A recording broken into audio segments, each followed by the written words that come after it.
A Daily Life in Japan. Konnichiwa! Today's video, nandito nga pala kami sa bagong renovated na Kainzong para bumili ng plastic. Saan ka dyan, B?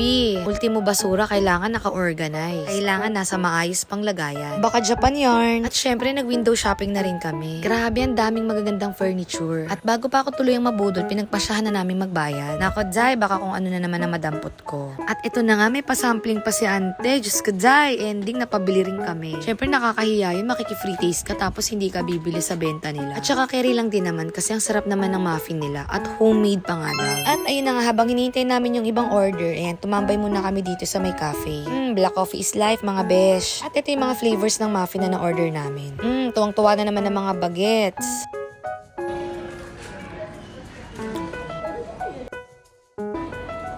And wait, there's more. Akala nyo yun lang. Pero syempre bago ang lahat, ipasilip ko muna sa inyo yung ganda ng Japan. Ang bongga, diba? Ang lakas makasyala ng lugar. At hanggang sa tataya sana kami ng loto kaso sarado. Next stop naman namin dito sa Yauko. Isa to sa mga groceryhan dito sa Japan. Naku, hindi ko bet mag-grocery dito. Diyos ko, Jai, ang mga presyo nagmamahalan. Kaya lang wala tayong no choice. Ito naman si ate for the hakot sa ice cream. Diyos ko, kulang na lang iuwi yung freezer dito sa Yauko. Sabi ko nga, patatas lang yung bibilihin ko. Bakit may mga laman tong basket na to? At ito pa nga, nagpahabol na rin ako ng sardinas. At hanggang sa nakabili na rin kami ng patatas. After kong bumili ng patatas, ayan, nagbayad na kami. O diba, ganito yung mode of payment dito sa Japan. After naman namin dito sa Yauko, dumiretso naman kami dito sa Daiso. Naghahanap ako ng zipper sa bag, kaso wala akong nakita. Kaya yung zipper pull cord na lang yung binili ko. At after namin sa lahat ng mga pinuntahan namin, at last, nandito na rin kami sa bahay. Pero syempre, dahil nanay ka, hindi pa doon nagtatapos ang lahat. Bali, gumagawa nga pala ako ng pizza roll at saka ng spaghetti. Ito na yung pinaka-brunch namin. Ang bongga, diba? Gamit na gamit yung araw mo.